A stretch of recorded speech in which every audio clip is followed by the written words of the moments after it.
Chelsea are in the north of France tonight for a Champions League clash against Rennes. A new venue for most, but a more familiar one for Blues keepers over 6'4".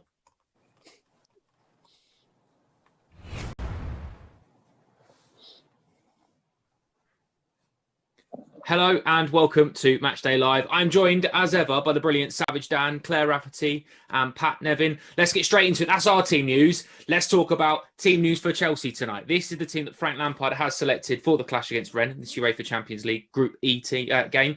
Edouard Mendy starts in goal for Chelsea, a very familiar sight for the goalkeeper. Captain Cesar Azpilicueta, Kurt Zouma, Thiago Silva and Ben Chilwell make up a back four for Chelsea. Jorginho, Mateo Kovacic, Mason Mount, Timo Werner, Callum Hudson-Odoi and Tammy Abraham on the bench for Chelsea tonight. It's a larger bench, obviously, because of European competition. So Kepa, Caballero, Rudiger, Alonso, Christensen, Kanté, Tomori, Giroud, Ziyech, James, Havertz and Emerson. So big news. Pat, I'll start with you. I suppose the main one that we're all looking at is a start for Callum Hudson-Odoi tonight. Yeah, big one for him. Ziyech has done so fantastically well, but he's played a lot of games in a short period of time. And Callum gets an opportunity now to come in. He's playing in a team that's very, very confident. He'll be playing with players that he knows very, very well. And this is a big, big opportunity for him, because if you get Tammy, who he has a great understanding with anyway, Mason will be on the pitch as well. Some of the kids back in. Isn't it great? It's good. I'm looking forward to it. Claire as well. Pat's already mentioned that the relationship between Tammy and Callum, but also Ben Chilwell at fullback as well. They seem to be getting on like a house on fire on all the behind the scenes bits and pieces I've seen from around the training ground. So that's a good opportunity tonight. If he plays either side, if he plays on the right, then obviously he's got dependable captain in Cesar Azpilicueta behind him, and on the left he's got Ben Chilwell as well. Yeah, and the fact that he can play either side is credit to himself. I think, as Pat was saying, it's about taking the opportunity. How well does he link with Chilwell compared to Azpilicueta? We'll see. I think I'd like to see him playing alongside Chilwell, just for. I know obviously Davies is great, he's solid, dependable, but that kind of energy that Chilwell provides, it'd be interesting to see kind of link up play. But look, he's very familiar with a lot of players. He's come off the back of a great international break as well, and we saw him come on in the last game as well. So I think it's about him taking his opportunity and injecting. This is why you have a squad for, isn't it? It's about interchanging. It's about let's not forget we need to be winning this game as well. We want to be making sure we're finishing in the best possible position. So Frank has chosen wisely there, I think. Absolutely. I mean, the permutations, just quickly before we carry on with that, Dan, if Chelsea go through tonight, if Sevilla draw or win against Krasnodar, if Sevilla draw, Chelsea win, they're through regardless. If Sevilla win, Chelsea draw, that's enough. So as long as Chelsea get the job done tonight, it's virtually done.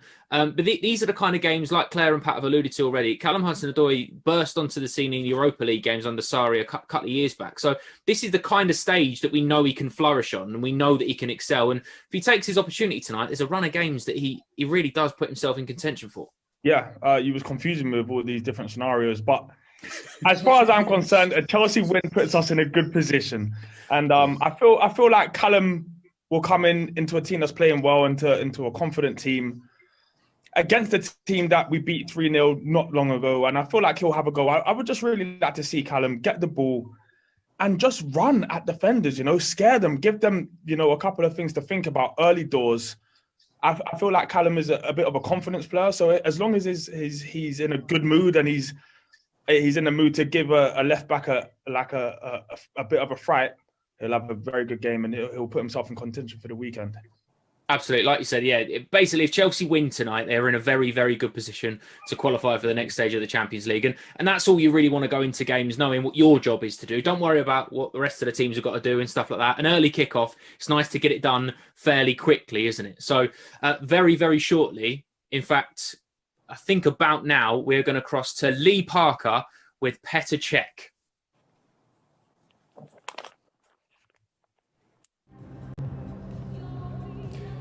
Petter, first of all, great to see you. Welcome to, I guess, what is very familiar surroundings for you. What's it like to be back?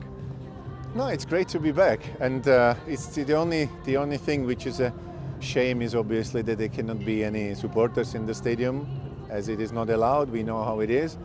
So when I came here as a player a couple of years ago, obviously it's been it's been even better experience for me to come back. But it still brings back great memories, and you know, it's still the familiar, you know, stadium, because the stadium looked pretty much as it looks now. Only that side was being built, so it's now finished, and you know, it's a great stadium. Take us back to the 2 years you spent here at the club. How important a period was that for you in your development as a young goalkeeper?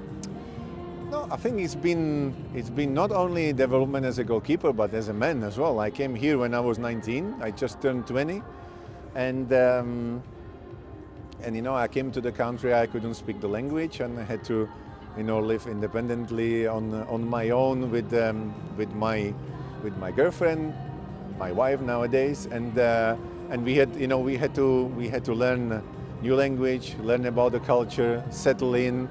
And as well, football was different, and then in Czech Republic, so you have a big learning experience, which was great in terms of living and life experience, and in terms of football experience and learning new skills, new way of playing as well. So I think these 2 years here actually equipped me really well before I joined Chelsea. Perfect segue then. How did that help you develop in order to make that jump, I guess, to the Premier League and life at Chelsea?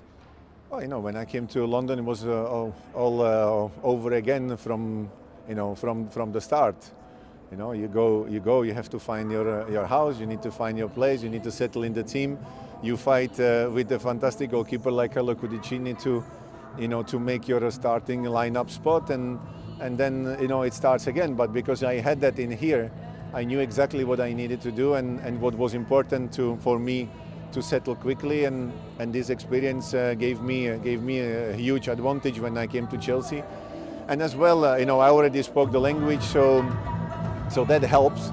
And in terms of football, you know, French league was very physical. I think in France we generally train very similarly to England, because the league is played with, you know, a lot of players with a lot of pace, physicality, and I think it was a good preparation for Premier League. Although I have to say, you know, the goalkeeper is protected more in Europe, as we know, than it was back then in the Premier League. Was even more than now, where, you know, the 50-50 challenges were, you know, and the density in the 6-yard box was completely different. So I you know, that was something I needed to learn and adapt. But otherwise, you know, the style of football here in France actually equipped me really well for Premier League.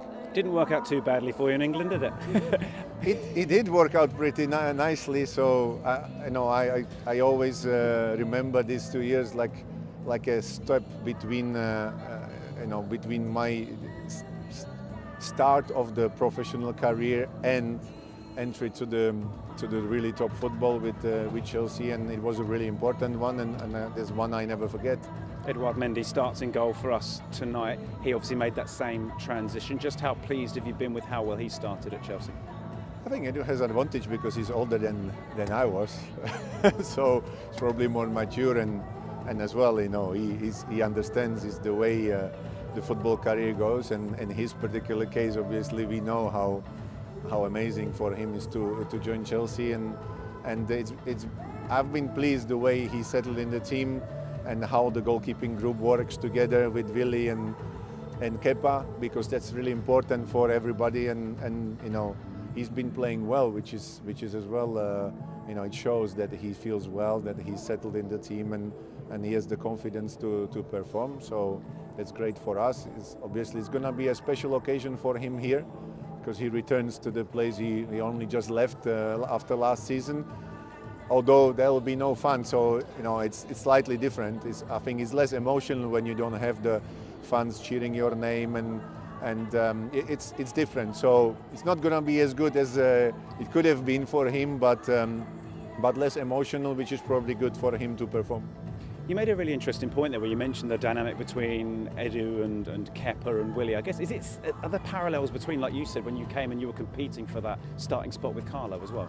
You know, they all compete. You know, they all want to play, they all want to do the best, and they all want to have the game time. Unfortunately, in football, you know, you have only one playing, and then if he's playing really well, then the others have to wait. And And the important thing after that is that the group works together. So everybody works hard, but they work together because the team obviously needs the goalkeepers to be performing and being a major part of the team. And I think they all do that together, which is very important for us. Peter, thank you so much for your time. Enjoy the game, and we'll catch up later. Thank you very much. What an absolute legend. Lee Parker as well. Wonderful work. That'll be on the fifth stand a little bit later on. Thank you very much for enjoying that. Right, let's go straight into play predictor for tonight then. This is what we have predicted for the game ahead. You can get involved with this as well. Some amazing prizes, including a £100 Megastore voucher, a signed shirt. The game is every single Chelsea match day, including Champions Leagues, and it closes an hour before kickoff. So get them in ASAP because we're very close to that deadline now. All you need to do is head to the play predictor section on the fifth stand app, predict how you think the game will come out. We have gone for final scores only today. I've gone for a 2-0 Chelsea win. Pat and Dan have both gone for 2-1 Chelsea wins. Claire has gone for a 3-1 Chelsea win. Dan, I'll start with you then, mate. 2-1 tonight. Yeah, I feel like we're away. We're playing against a team that are a good team and did give us a bit of a fight before they went down to 10 men. They'll want to keep their hopes in this competition alive. I feel like it's going to be tighter than we think, but we're in good form and I think we'll come away with the 3 points. Pat, 2-1 as well for you tonight, mate. Yeah, because I think we're confident attacking teams at the moment. We're scoring a lot of goals. We're not giving away too many opportunities. So we can slug it out with anyone. So if we slug it out, you never know, we might lose the odd goal. It's no big deal anyway. What I'm intrigued to see more than anything else is how we set up. I've got a sneaking suspicion we might actually go for a diamond, but we shall see. It'll be interesting to see if Tammy stays up front with Timo Werner. And if that's the case, I'm fed up. I only said 2 because it could be more. Are you saying that because Jorginho's making a start, isn't he? So are you saying that because he's playing? Yeah. Okay. And also because the opposition, we've talked about Camavinga before, haven't we? And Camavinga could play the 10 for them. And if they do that, they might go for a diamond and we might shape up. But there's a bit of me that also thinks, do you know what, Frank? Let them change for us. We'll do what we do and they have to change for us. Pat, I'm going to pick your brain on that a little bit later on, mate, because that's really whet my appetite now. Claire, you've gone 3-1 for Chelsea tonight. Yeah, I think like everyone else said, I think we've got the goals in us. We've been speaking about Mendy and making sure we have that solid spine to us. I do think that we potentially, just with all the travelling that we've had and everyone coming back from the international break, I do think in this game, I think, 7 out of 9 clean sheets he's kept. I feel like we might let one in this one, but I think we'll just be too dangerous up front for them.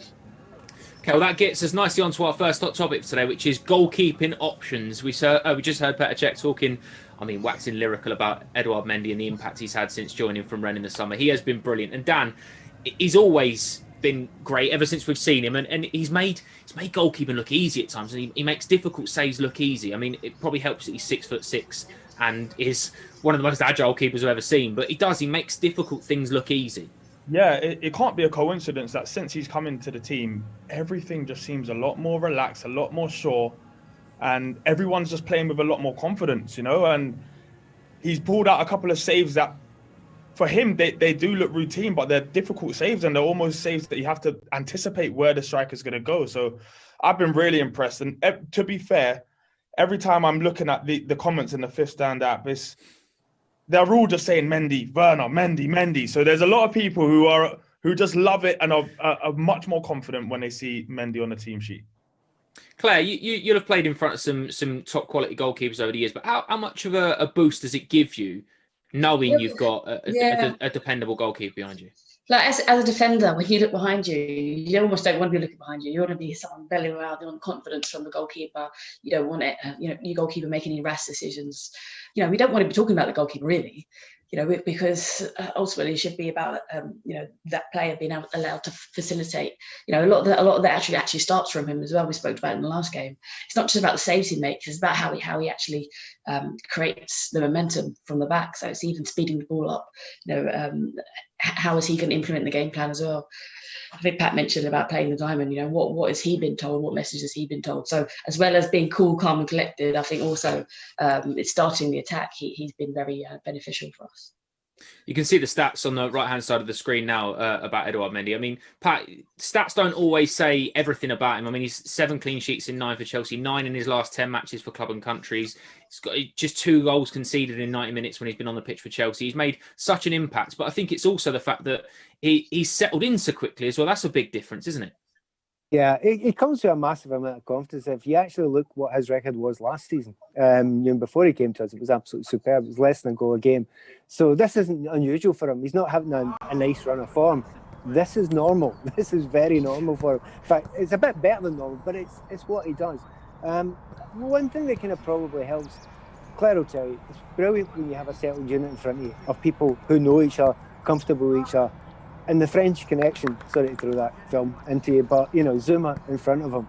Thiago Silva's played a lot over there in France as well. That kind of feeling that they've got that belief, knowledge, being able to speak and understand each other really, really well, really helps. Everyone is talking about Mendy. Remember Thiago as well.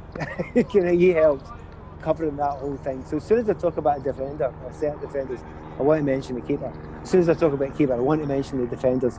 It's a unit, and as a unit, we look great. At the moment, he's actually quite an unusual goalkeeper. I mean, some of the saves he makes aren't exactly designed the way that you would expect it from, every normal goalkeeper. That freaks forwards out because you know what a goalkeeper is supposed to do, and then he does it in a slightly different way, and you're kind of, what?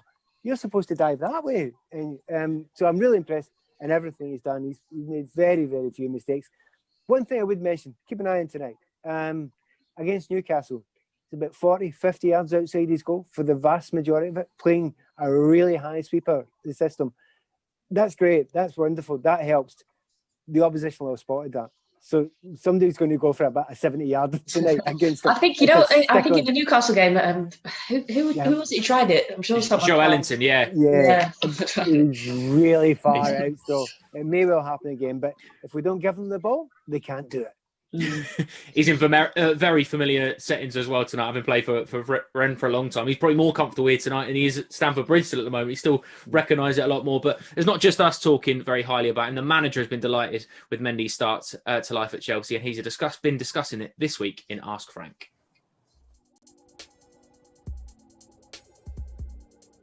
Let's talk about Edouard Mendy. Just how pleased have you been with how well he has adapted to life here in England?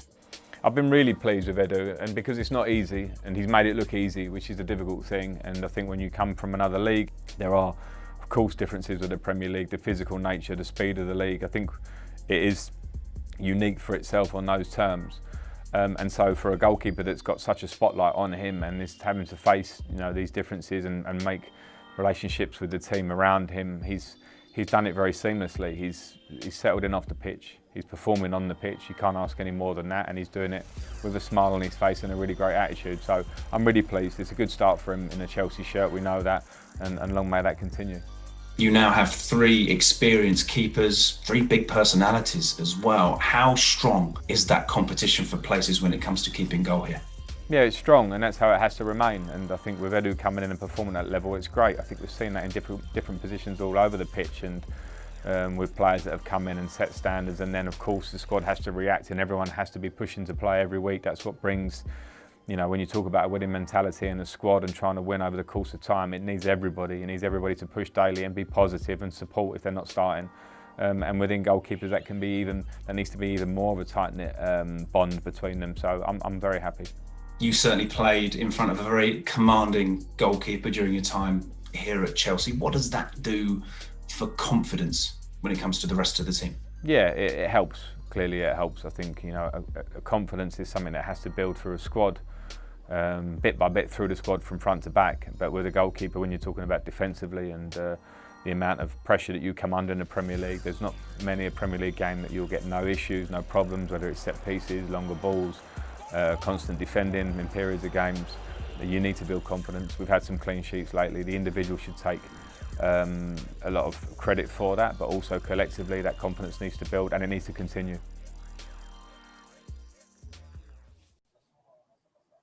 Okay, let's run you through the Chelsea team for tonight then, the away trip to Rennes. In goal, Edouard Mendy, Captain Cesar Azpilicueta, Kurt Zuma, Thiago Silva, Ben Chilwell, Jorginho, Mateo Kovacic, Mason Mount, Timo Werner, Callum Hudson-Odoi and Tammy Abraham. A long bench for Chelsea tonight, including Kepa, Caballero, Rudiger, Alonso, Christensen, Kanté, Tomori, Giroud, Ziyech, James, Havertz and Emerson as well. The Rennes team for tonight: Gomez in goal, De Silva, Niamsi, Jurassi, Camavinga, who I'm sure we'll talk about in a second, Leah Siliki, Borgedo, I've got to apologise for some of the pronunciations, Nzonzi, Doku, Traore and Truffert as well. Some names that we do recognise in there, and I suppose that brings us nicely onto our hot topic 2 for tonight, which is the Rennes Challenge. Pat, I'm gonna open the floor up to you to start with, because I know that you're a big fan of Camavinga, the young lad that plays in the middle. Is he 17 now? A lot of people talking about him because he's made his France debut, scored in his France debut, and he is a very big prospect. Yeah, and creative as well. And that's what you want to see in the game. You want to see creative players that are a bit special, and you don't get a game for France at that age unless you're really good. So he's an exciting prospect. Everybody around the continent is watching him, keeping a real close eye on him. And you know what it's like at Rennes. You know, if you do well there, you'll get the move, and certainly that's what will happen to him eventually. But we've watched closely. We've spotted a lot of young players coming through. I don't know if we really need anyone else at the moment in those sort of positions, but certainly he's a guy that we'll have to keep a close eye on tonight. So there's one to look forward to. There's another one, Nyang, who's on the bench. We had a quick chat about that before, Joe. He's not played this season. He was on the bench last week or two. He's probably their best striker, but he's not sniffed a game this season. I think they've been keeping him back for this one. And if he comes on at one point, another player who will have to keep a very, very close eye on. They're no mugs. They're in a rotten run just now. Terrible run of results, but not bad form. And just as Dan was saying earlier on, Dan absolutely nailed on there. When it wasn't a 3-0 game against them the first leg.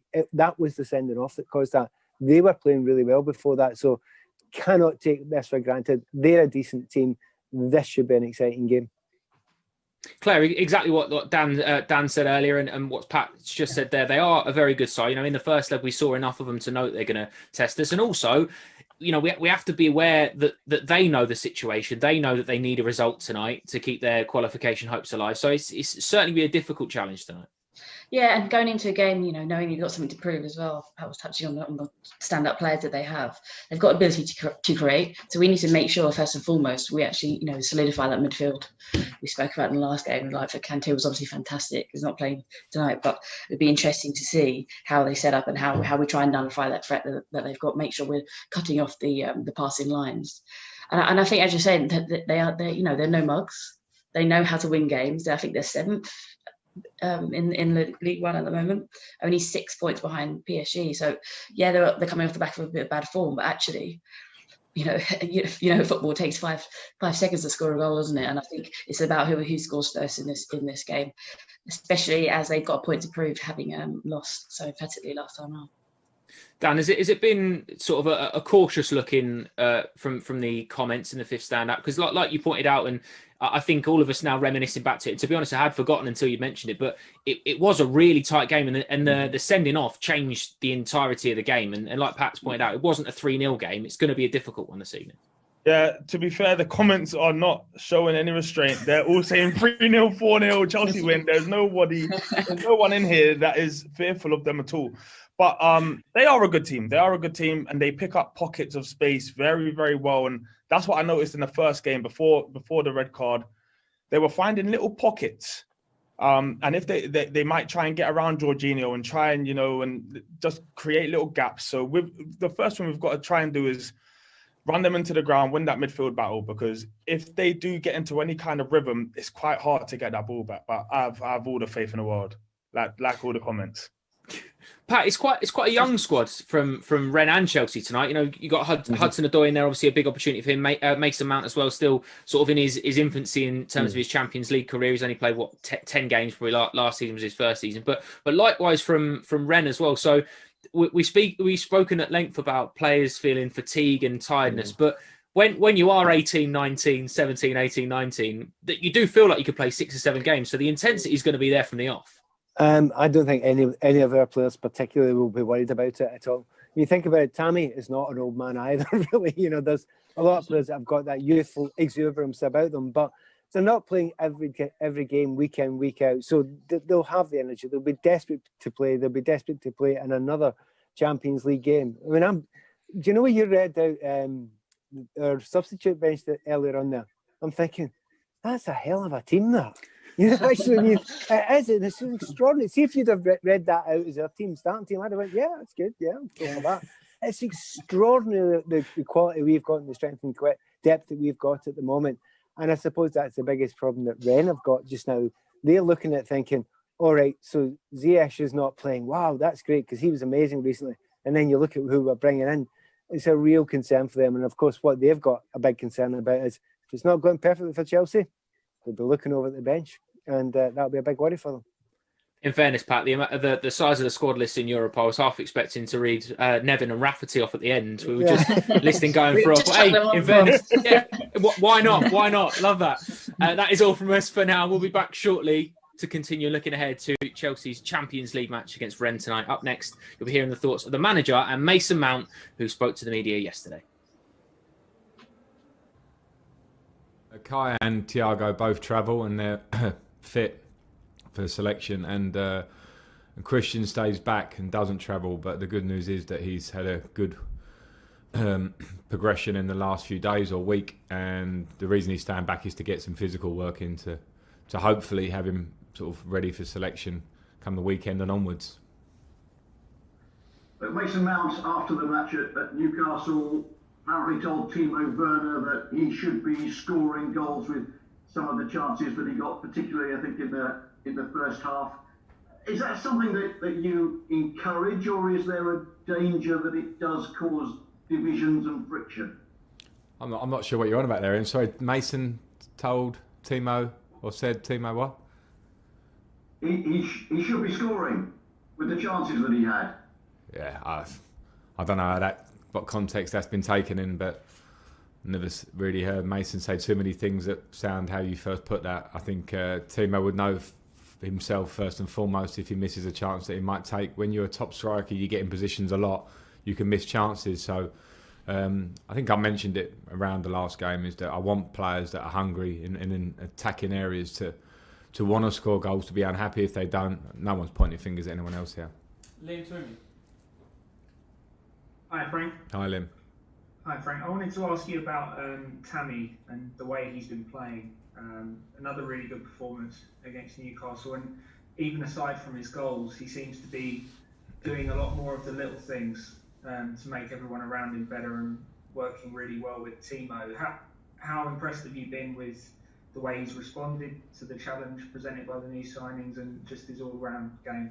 Yeah, I'm really pleased with him. He's playing really well at the minute, and I agree with what you're saying. His all-round game of off-the-ball work for the team, link-up play is good. I have to say, I think in some parts, I think it got slightly forgotten how good he was in the first half of last season, because he was a massive plus for us then, scored a lot of goals and was a big reason at times when we were getting results, and we finished fourth. And a lot of individuals should take credit, and Tammy should, for the first half. The second half of the season was more difficult for him. I think that's normal for a developing player because he's still relatively young. But at the minute now, I'm clearly seeing like a mirror of how he trains and how he is. He's training brilliantly. He's enthusiastic, which was when Tammy's at his best, and that's just absolutely coming out in his game. So I hope that continues. Moose. Hi Frank, how are you? Hi Moose, good, thanks. Chasing 6 wins in a row in all competitions, not conceding a goal, not looking like one, and you could qualify possibly if you win and the other result goes your way with 2 matches to spare. Just talk us through how good a position at the moment you and Chelsea are in. Well, I'm pleased, Moose, and I think it's now important to have balance. I talked about trying to be humble after the result at the weekend, and when I say that, I'm just talking about ourselves. We have to have the nice balance of a good feeling, which the players should have, winning games in a decent position, but then a real attitude and eagerness to get even better, because 6 games sounds good. But the minute we drop levels or don't prepare right, it will change. And I think Rennes is a very difficult team tomorrow that we're going to be playing against. Very accomplished team. We found it out at the bridge. And I've got a lot of respect for them. So we just have to keep focusing on ourselves to keep that form and improve. Babatunde. Good afternoon, Lampard. Hi, hello, good afternoon. My name is Ojora Babatune of OJB Sports. I'm based in Paris, France. Olivier Giroud has publicly complained about his playing time in Chelsea. Do you have any plans to give him more play time, or will you allow him leave if any offer comes in January? I do have plans to have Ollie very important in our squad. He was a big member of our squad last year. I think he played a lot of games and made a lot of starts for us last year. When you look at his Chelsea career in terms of league starts, I think he played a relative amount. He'll always want to play more. He's a huge member of the squad for me, and I know he'll be important for us going forward. So I want Ollie to be here and to stay because of the way he's playing. But I have a very good relationship with Ollie, and if ever he felt that it was going to go a different way, then I would happily have that conversation with him. But I want him to stay here, and we would be very open both ways if that ever changed. But at the minute, he's very important to me. Jim Conlon. I suppose, Frank, big London derby at the weekend, Chelsea against Tottenham Hotspur, third against Spurs. Is there an idea that maybe one eye will be on at the weekend there tonight, given your players, or are you fully focused on the challenge of Rennes? I'm fully focused on the challenge of Rennes because I think when you're in the Champions League and you're playing the level of the team of Rennes, we were very impressed with them when we played them at Stamford Bridge. They obviously went down to 10 men, but we're now at an important point. Everyone keeps saying if we get the right result, the group could be done in terms of our qualification. But in the flip of that, if we get the wrong result, we make it a difficult couple of games ahead of us in the group because we go to Seville next. So we have to respect this game. I won't think too much. We have till Sunday for Tottenham. I won't consider that as much as just dealing with Rennes at face value. John Cross. Hello, Frank. I just wondered whether I could ask you about the defensive record, really. And you conceded 1 goal in 7 games, Frank. And you probably had me earlier in the season saying you were an attacking coach, not a defensive coach, and you're defending your defensive record. So listen, what's at a time when it's very difficult to coach on the training ground, just because of the fixture schedule, what's changed? And then how pleased are you with that change? Well, we have coached. And that started at the start of this season, this tiny pre-season that we had. But we had assessed the main areas we lost, conceded goals in last season. So there were some tweaks to things to address on the training pitch.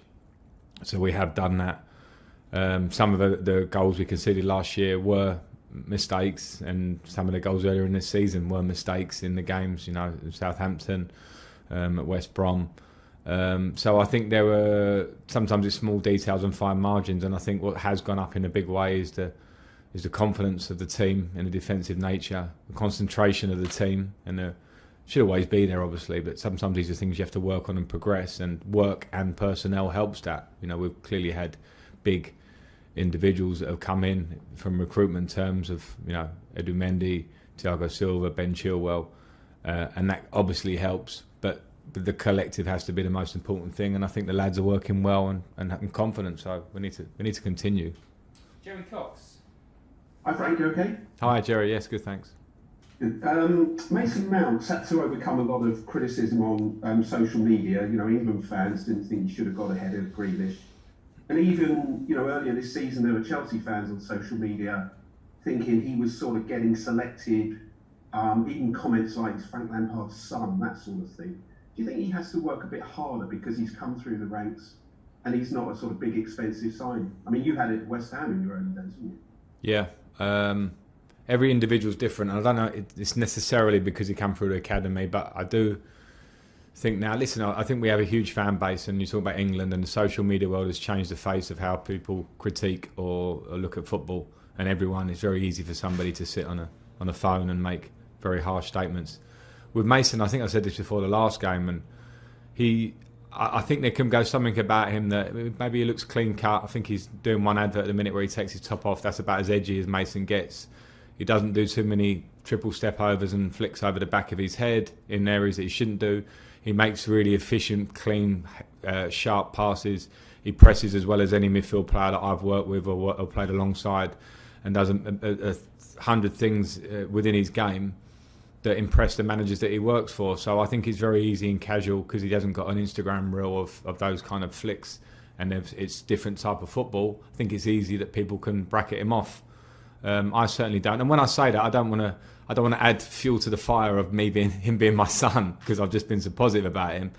Because I know Mason has got a lot to improve on, and then that's what takes you on to his attitude and his desire to improve. He can score more goals, he can make more assists, but he's a quality football player who's only going to get better, and that's how I feel about him. But make no mistake, Mason Mount or any player in this squad will not be getting any form of favouritism from me about playing in a position when there is competition in this squad. We need to have a driven competition amongst everybody in the squad, and midfield areas I've got options, in wide areas now we have options where we had injuries earlier in the season, so it's competitive for everybody, and nobody gets the edge from me other than on how they train and how they perform. I just wanted to talk to you about Frank. Obviously you know him from previously as well, and if you've noticed any changes in him. And I also wonder, given the fact that he's a young manager, does that make it easier for him to relate and maybe his relationship with a group of young players? Yeah, I've obviously worked under him at Derby, and now coming to Chelsea, I haven't seen too much of a change in him. The way he works and the way he is hasn't changed that much since he's come to Chelsea. But yeah, I think, as you said, as a young manager, and as players, we learn a lot off him. He's been there, he's done it in the game. So as players, we can speak to him and learn about experiences he's been through, and it helps us as players. So yeah, it's obviously good for us. Go to Moose. Hi, mate. How are you doing? Yeah, I'm good, mate. You? Yeah, very good, thank you. Can I ask you about how you deal with social media? Because we've seen Arsenal put out a statement today condemning the criticism of Pepe yesterday. We've seen other players as well really hammered for their performances on social media. Sometimes people have been having a go at you this season after games. Can I ask, as a young man who deals a lot in social media, how you deal with that, the off-the-pitch stuff, when you're trying your best to establish your career on the pitch? Yeah, I think that's a big focus of mine about what I do on the pitch. I spoke about it before, I don't really look too much into the social media side. With the fans not at the stadiums, a lot of people have got a lot of things to say on social media, all watching the game. So yeah, I try to stay off it. Even if we've won the game or lost the game, it doesn't really matter to me. It's I know the focus of my performances and the team's performances are on the pitch, and we've got to do what we have to do on the pitch. So what comes with it off, it doesn't really bother me too much. And as I said, the focus is mainly on what we do on it and trying to get the 3 points every game. Nizar? Hi Mason, hope you well. Yeah, I'm all good, thank you. Nice to see you. I just wanted to ask, versatility is part of your game, I think. You played that deeper role with England and you're always happy to do a job for the team, but I wonder how you kind of think about balancing being versatile with being a bit selfish and playing your favourite position, sort of where do you sit between those two ideas? Yeah, I enjoy playing different positions. I think I've kind of done it my whole career as a young player. Mostly played in midfield. That's my natural position. But I'm not a person to ever say no, I don't want to play in that position. If it's a winger or higher up or deeper, I would never say no. I'm someone that wants to play every game, every minute. So and try and help the team as much as I can. So yeah, I definitely like the fact that I can be versatile and play different positions. It gives you different options in the team and in the starting 11. So yeah, I think I've always had that in my game from a young age, as I said. So yeah, it's obviously good that you can play different kind of positions. John Southall? Hi Nathan, how you doing? Hi John. I noticed after the game at the weekend, you said the mentality of the group had changed this season. That's been one of the main differences. In what way has that developed and changed? I think the ruthlessness we have now to kill games off, to score goals. As you can see against Newcastle, that is a tough game, and maybe last season we would have gone there and struggled to maybe score and struggled to maybe keep a clean sheet. So I think that kind of the evolution of our performances and the way we're playing at the moment, you can tell we've definitely become more solid in defence and as a defensive unit, as a team, and being ruthless in front of goal. We've shown that we've scored a lot of goals this season so far, but we're never content, and we know what we can achieve as a group, and hopefully we can keep winning games, keep being strong mentally, because this season is very tough. There's so many games coming up quick, so we need to go into every game with the confidence we're going to win it, and I think that's the difference between last season and this season so far. James? Hi Mason. I wanted to ask you about the defensive improvement recently, because obviously it's been quite dramatic. I think you've only conceded 1 goal in the last 7 games, and I think it was 10 in the first 7 games of the season. So a really dramatic improvement, and obviously there's been a lot of focus on obviously the goalkeeper change and obviously the defensive line. But I wonder if you feel that the forward press has also played a big role in that, maybe an overlooked role, and I wonder if, as you get to know your new teammates, obviously players like Timo and Kai and Hakim a bit better, I wonder if you feel that the press has been a bit more kind of cohesive and organised in recent weeks.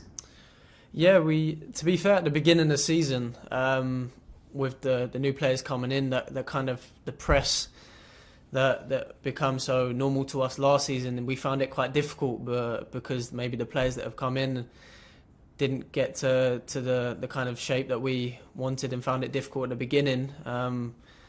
And now we worked on it. It's a massive focus of ours to press from the front, to work as a team to win the ball back higher up, so we're not defending so deep. That's a big kind of focus of ours, and now we're getting to the grips of it, and as a team we're doing so well at that. And it obviously starts from the front, starts from the forward boys, and it obviously works our way back. So definitely been stronger at the back and been solid, and that gives us kind of the front boys, the midfielders, to push the wingers and the strikers on, and allows us to get higher up. So it's kind of a knock-on effect, and we've been working from it from day one this season, and now I think we're kind of getting used to it, and it's working much better. Matt Nash? Hi Mason. Hi, okay. Hi, all right. I just wonder what it's like for your confidence when you've got managers for club and country who have so much trust and faith in you, and also how good for your confidence was it to get that goal for England last week? Yeah, it obviously means a lot to me to have 2 managers that trust me and are willing to put me in big games, and I'd always be ready for any opportunity I get. So yeah, it means a lot, and as a midfielder and the way I am personally, I want to score as many goals as I can. So yeah, it was obviously brilliant to finish off the camp, and we have a long break now till the next time we meet up. So it was good to obviously get a goal and to win the game. That was the most important thing for us to kind of build on it.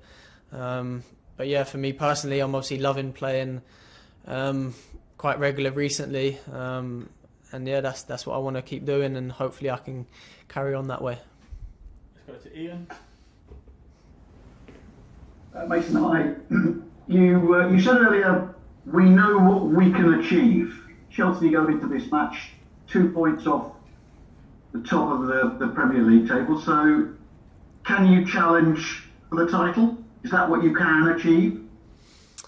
That's always been our goal. As I said, we know what we can achieve. We know the level of players in this group. We can never be content with being at the top of the group in the Champions League and going to the top of the league and being close to it, being in and around it. We can never be content with that. We know what we can do in this group, and our goal is always to be number one and to push for titles, and I think we definitely know we can do that. The most important thing at the moment is keeping that momentum going, keep going from game to game, and trying to go into the game with the mentality of winning it. And then when you keep that momentum going, you kind of just go into every game and want to win. So I think we're in a good place at the moment, but we can't get carried away. and as I said, we know what we can do. So it's exciting times, but we're so ready to keep working hard.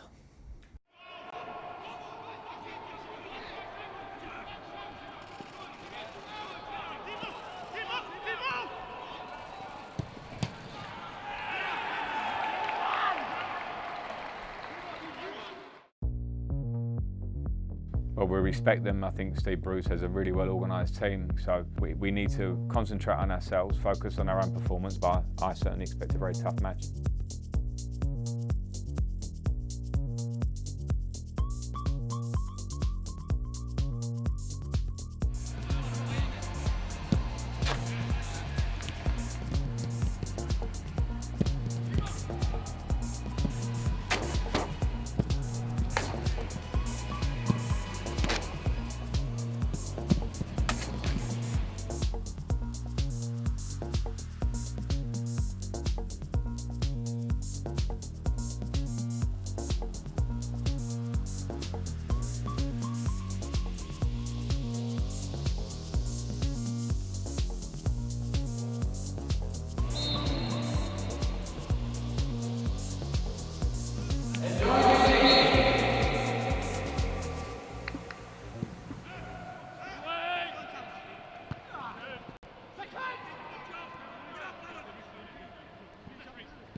pleased could have been more comfortable in a way in front of goal because we created a lot, and Newcastle don't give big chances away. We opened them up enough times, but happy after international break there were complications and challenges of the game. Everyone's been away, they all travelled back.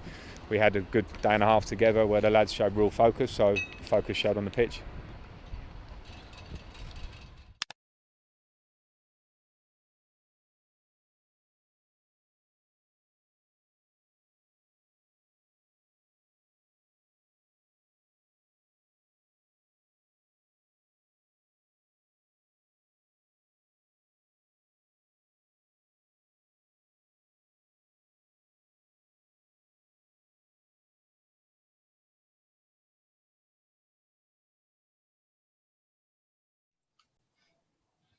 It'd be a lovely away day, this one, wouldn't it? For the fans would absolutely love it. Little trip to the north of France and then run up to Christmas. But trust me, this is no holiday. 3 points for the Blues tonight almost secures qualification to the knockout phase. Let's go straight to the team that Frank Lampard has selected for tonight. In goal, Edouard Mendy, captain of Cesar Azpilicueta, Kurt Zouma, Thiago Silva and Ben Chilwell, Jorginho, Mateo Kovacic, Mason Mount, Timo Werner, Callum Hudson-Odoi and Tammy Abraham. On the bench for Chelsea tonight, it's a long one. Kepa, Caballero, Rudiger, Alonso, Christensen, Kanté, Tomori, Giroud, Ziyech, James, Havertz and Emerson. Brings us nicely on to our one to watch for tonight, which is Timo Werner. We are joined by Lee Parker, who's in the lovely surroundings of the Rennes Stadium for us tonight.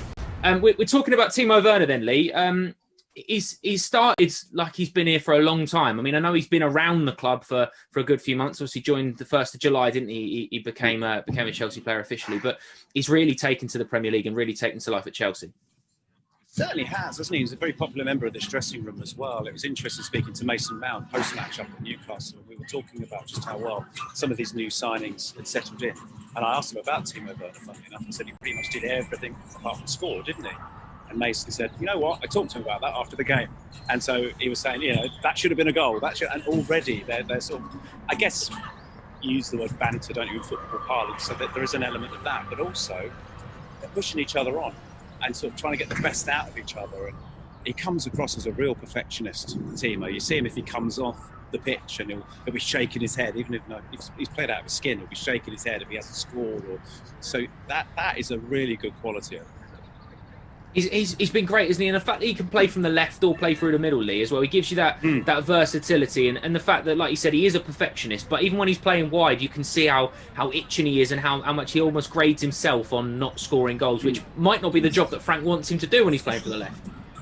And at 8 in 13 already, he loves the Champions League, doesn't he? I mean, we saw that last season, and once again now here with Chelsea. It's a competition that he seems to be frightened.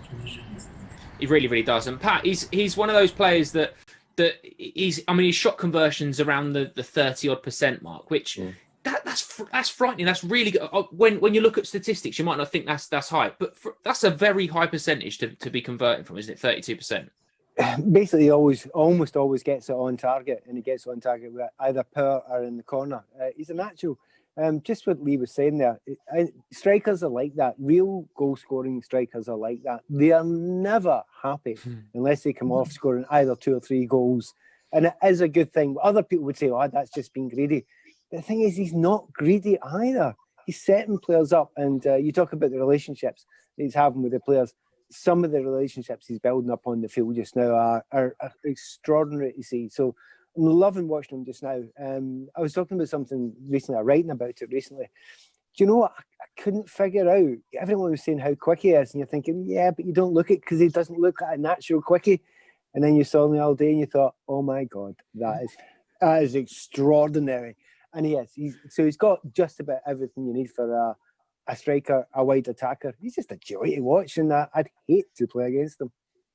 Claire, when you see some strikers that play out on the left, you almost look at them thinking, well, they're not going to do defensive work. They're not going to want to get involved with the dirty stuff. When you're playing fullback or wing back and you've got someone like that ahead of you, you're probably regretting it, I imagine, going, oh, I'm going to have to work twice as hard. But with Timo, he seems to want to be involved in everything. You see him tracking back and making runs that perhaps a natural forward wouldn't do. Yeah, I guess, looking forward, I used to love my wingers to be able to, if they're not going to do the job, if they're going to be slightly lazy, I'm actually okay with that as long as they're closing off their passing lines. But as you said, he's so willing to actually get involved. He's willing to create. We saw him, almost step up and take control of the game by making something happen. The speed at which he ran the ball to create the chance for Tammy, and it wasn't just that. It was the way he read players around him.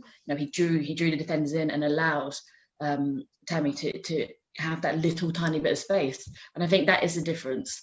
And yeah, the competition amongst them, I think that's even more important as well, because you do need that banter, don't you? You need that camaraderie. And I think, as I said it against Newcastle, these players, you need to be having fun. They need to be enjoying their football. And it does look like he is enjoying it. Like Claire said there, Lee, he has settled remarkably well, and you see that camaraderie and that banter and that team ethic throughout the squad with the players that have recently joined. There's got to be something in that, isn't there? I think it's a really good point, and it's something I know we spoke to Petr Cech a little earlier. After I did the first interview with Timo Werner back in the summer, we spoke to Petr and said, wow, he coped with that really well, very confident. And Petr straight away said, yeah, he's a great guy, lovely family, well brought up, well educated.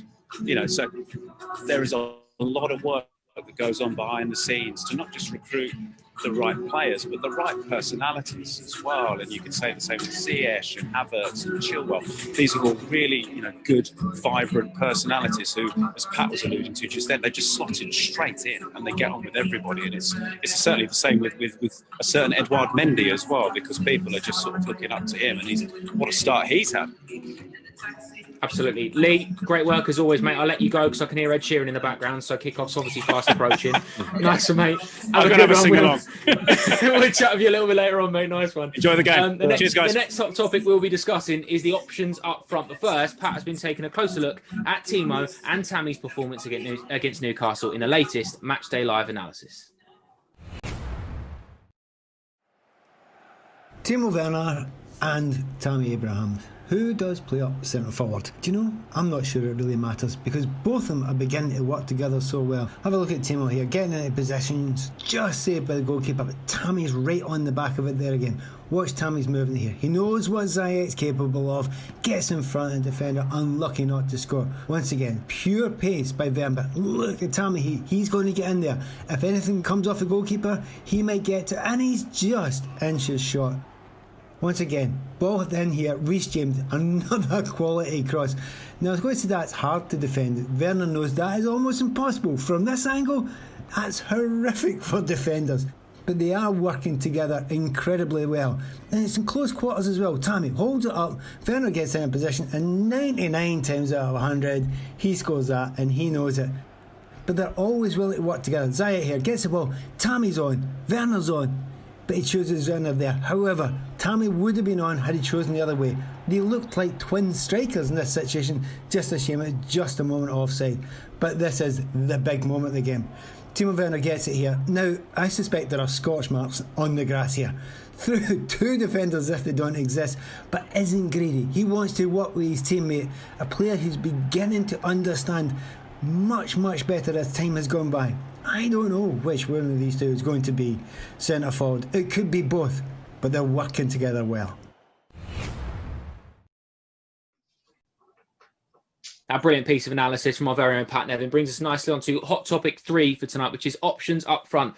Dan, Tammy Abraham's been getting a run of games recently, and I mean, my word, it's been paying off for him. 13 games, 5 goals, 5 assists in that time as well. We spoke about Tammy, perhaps the challenge for him this year being that he needs to become, I suppose, a more all-round player. We saw that he could score goals last year, but perhaps taking a little bit from what Olivier Giroud does well, taking a little bit from what Timo Werner does well. He's been sensational since the season started, hasn't he? Yeah, the goals don't lie. He's scored so many goals. I think he's scored 20 goals since the beginning of, I don't want to get this stat wrong, so I won't even say it. But he's scored a lot of goals.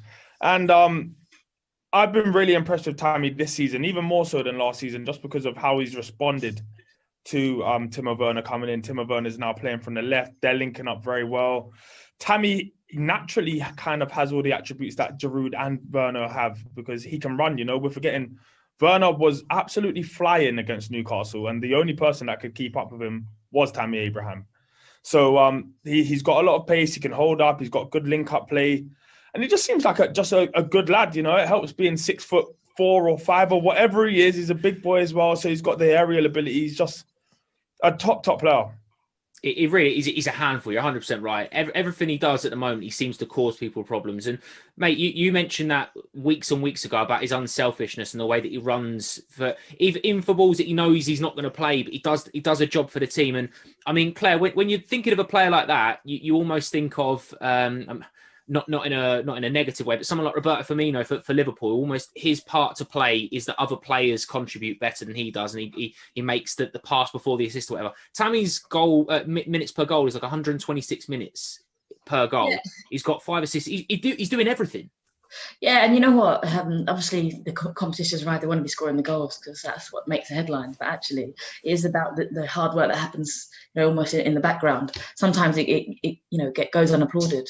But I think we're looking at his movement, but let's not actually forget his ability to shut down and his energy from the press to even get to that position itself. I think he's very proactive. I think last season I was sometimes frustrated with some of the pressing side of it. I'm so defensively minded when it comes to this. I always watch that more so than anything else. But for me, this season, I think because of the competition, he's had to improve different kind of elements of his game. And yeah, as you're saying, he's kind of got a bit of everything, hasn't he? So I think it's been a pleasure to watch, I think, for me, Tammy. Pat, you alluded to a little bit earlier on about potentially Chelsea being able to shape up with two up top with Tammy and Timo together. Do you think that's a partnership that can work? Because on paper, they've got everything. They both score goals. They both assist. They're both willing runners. So, I mean, on paper, that's a dream partnership, isn't it? Yeah, what made me think about it was the fact that they linked up so incredibly well during the game at Newcastle. They actually looked like a striking duo on various points. So, some of the time, Timo was coming from deeper from the left, but there was other times both of them were making, runs as two centre forwards together. So there is that possibility. There is another option. It's difficult to know what you go with from here on in, because seeing that level of understanding between the two of them so quickly, you're thinking, yeah, keep them on the pitch. Because an old manager once said to me down here at Chelsea, he said that because I saw myself as a centre forward, and I scored a few goals from out wide, and he always said, well, there's no point putting you centre forward because you're scoring loads from out wide. We'll just put 2 more centre forwards on, the numbers will work out. And Timo and him are a bit like that just now, aren't they? You don't need to put Timo up front, just put him out wide, he'll still score all the goals. And it's one of those ones where you know, if you want to play him as a double striker, play him. If you want to play him on the left, play him there as well. The difficulty comes because one day there's going to be a big game and it's going to have Pulisic, Havertz, Tammy, the whole gang, and we're going to find out who the first choices are. Because I can tell you right now, I have no idea. Dan, Tammy screams as one of those players that other players want to start. Do you know what I mean? Like when Eden Hazard was at Chelsea, he mentioned about Olivier Giroud being like the perfect foil and wanting to play. Tammy seems like one of those players that when he plays, he gives the rest of the squad a boost because they go, if we want to play long, we can play long. If we want to play short, we can play short. If we need a goal, he can score. He's got everything, and he is one of those players now. He's very much developed into one of those players over the last year or so. It's not only reliable, but also gives you so many different options. Yeah, he's like a jack of all trades, but not a jack, like a better version of a king of all trades. As you said, you can go long with him, you can go aerial, you can go direct, you can go to feet, and the 10 will link off him. He can run you as well. So he has so much to his game, and then the relationships that he's able to kind of telepathically create with the other players is probably why Werner still seems to be playing like a striker, even though he's coming off the left wing kind of. But also, I think a massive part of that is Chilwell, because Chilwell seems to almost be playing in the position where you'd expect Werner to be on paper and arriving right at the back post almost every time. You don't understand how he gets up and down the line like that. But because of that, it gives Werner probably a bit of freedom to go a little bit more central and get the goals. Absolutely. And Claire, is tonight that opportunity for Tammy to play his part in perhaps Callum Hudson-Odoi taking this chance? Because, we've seen that in the past, but if Callum and Tammy link up well, we know that partnerships are, one of the most integral parts of a team coming together. But if those two start linking up, then we see the best out of Callum. We're going to see the best out of Tammy, and vice versa. I think it's all, what's the football cliche? Let's all sing off the same hymn sheet. I think if everyone has the same thought process, and I think Dan, you said, what did you say, telepathy, the way they're kind of interacting with each other. They're just very good footballers. They know the movement of each other. They train very hard, and as I said, it's not just about these games. They'll be working on these movements and these connections in training week in, week out. But I think if we can start creating these little partnerships, and as Pat was saying, when everyone's fit, it's going to be interesting to see which kind of link. There's almost too many good players. Yeah. Like the link up, and who's actually going to be the one that stands out. For me at the moment, as you're saying, Tammy and Werner are showing the most connection. But I think Hudson-Odoi, he's a different kind of player. He's going to want the ball to feed, and he's going to want to drive. So that in itself will create other options. I'm having the same problems with my foot manager at the moment, Claire, but I'll tell you about that a little bit later on. That is all from us ahead of kickoff. We'll be back at half-time to dissect how the first half has gone. Up next is live commentary from Rennes versus Chelsea in the Champions League with Matt Davies-Adams and Pat Nevin.